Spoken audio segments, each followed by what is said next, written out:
నేను ఇప్పటికీ అలాగనే ఉన్నాను. అవును. మా పార్టీలో ఉన్న కొంతమంది కానీ, బయట ఉన్నటువంటి వాళ్ళు కానీ, కొంత మీడియా విలేకరులు కానీ, నువ్వు ఆ రకంగా మెత్తగుంటే లాభం లేదు ఇప్పుడు రాజకీయాలలో, నువ్వు కూడా పరుషంగా మాట్లాడాలి, వ్యక్తులను చాలా గట్టిగా మాట్లాడాలి అంటారు. కానీ నేను అదే అంటాను, నేను ఇప్పుడు మారలేను, నాకు అవసరం కూడా లేదు, నేను ఇలానే ఉంటాను. నేను గతంలో ఏ రకమైనటువంటి వాజ్పేయి గారు, లాల్ కృష్ణ అద్వాని గారు, మా తెలంగాణలో మా వి రామారావు గారు, వెంకయ్యనాయుడు గారు, దత్తాత్రేయ, ఇదంతా నాకు నేర్పారు వాళ్ళు. నేను చిన్నగా ఉన్నప్పుడు నా చేయి పట్టుకొని నడిపారు వాళ్ళు. కాబట్టి నేను ఏ రోజు కూడా చిన్న పొరపాటు చేయకూడదు అనేటువంటి దాంట్లో ఉన్నాను. నేను ఎప్పుడన్నా రాస్తారోకో చేసేవాళ్ళం. రాస్తారోకే మాకు వి రామారావు గారని సిక్కిం గవర్నర్ ఉండే ఎమ్మెల్సీ, ఆయన వెంటనే ఫోన్ చేసేవాడు.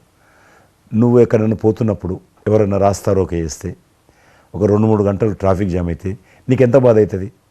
కాబట్టి నువ్వు రాజకీయ నాయకుడు అయినంత మాత్రాన రోడ్డు ఆపేసి ప్రజలను ఇబ్బంది పెడితే ప్రజలకు మేలు చేయాలనుకుంటున్నావా, ప్రజలు ఇబ్బంది పెట్టాలనుకుంటున్నావా?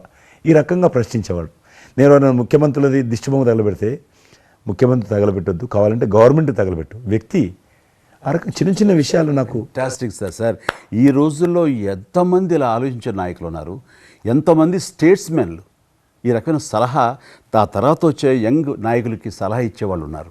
అవన్నీ కరువడిపోతున్నాయి. ఇవన్నీ కూడా చరిత్రలో జరిగేవంట అనే స్థితిలాగా ఉంది మీలాంటి వాళ్ళు లేకపోతే కనుక. ఈరోజు మనము స్వాతంత్రం వచ్చి 75 సంవత్సరాలైంది.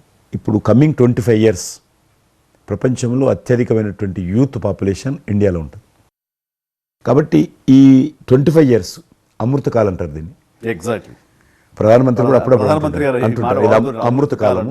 కాబట్టి ఈ 25 years మన యూత్ కానీ ప్రతి ఒక్క ఫీల్డ్ కానీ, మనము ఇప్పుడు సినిమా ఫీల్డ్ అందుకు, సినిమా ఫీల్డ్ 2047లో ఏ రకంగా ఉండాలి, ప్రపంచాన్ని ఏ రకంగా డామినేట్ చేయాలి, అగ్రికల్చర్ ఏ రకంగా డామినేట్ చేయాలి, ఇండస్ట్రీ ఏ రకంగా డామినేట్ చేయాలి, ఎన్జిఓస్ ఏ రకంగా పనిచేయాలి, ఆర్థిక వ్యవస్థ ఏ రకంగా ఉండాలి, ఆ రకంగా ఎవరికి వారు 140 కోట్ల మంది మనం అనుకొని 2047 లోపల 100 సంవత్సరాల స్వాతంత్ర పండుగ జరుపుకుంటాము. ఆ రోజుకు మనం అభివృద్ధి చెందిన దేశంగా ఎదగాలి. ఇంకొక మాట అంటారు ప్రధానమంత్రి గారు, అప్పుడు ఏ పార్టీ ఉంటుందో అధికారం మనకు అనవసరం. అప్పుడు ఎర్రకోట నుంచి ఏ ప్రధానమంత్రి ఏ వ్యక్తి జాతీయ పతాకం ఆవిష్కరిస్తారో మనకు సంబంధం లేదు, ఎవరైనా ప్రజలు అనుకుంటారు. కానీ ఆ రోజుకు మన దేశం ప్రపంచంలో డెవలప్డ్ కంట్రీ స్థాయికి ఎదిగి 3, 4, 5 ఉంటే అట్లో మన దేశం ఉండాలి అనేది అని ఈరోజు మనం అందరం ఒక లక్ష్యంగా పెట్టుకొని ముందుకెళ్తే, యూత్ ఏదైతే అంటున్నారో మీరు, ఆ యూత్ కూడా మరి వాళ్ళ జీవితం సాఫల్యం చెందినట్టు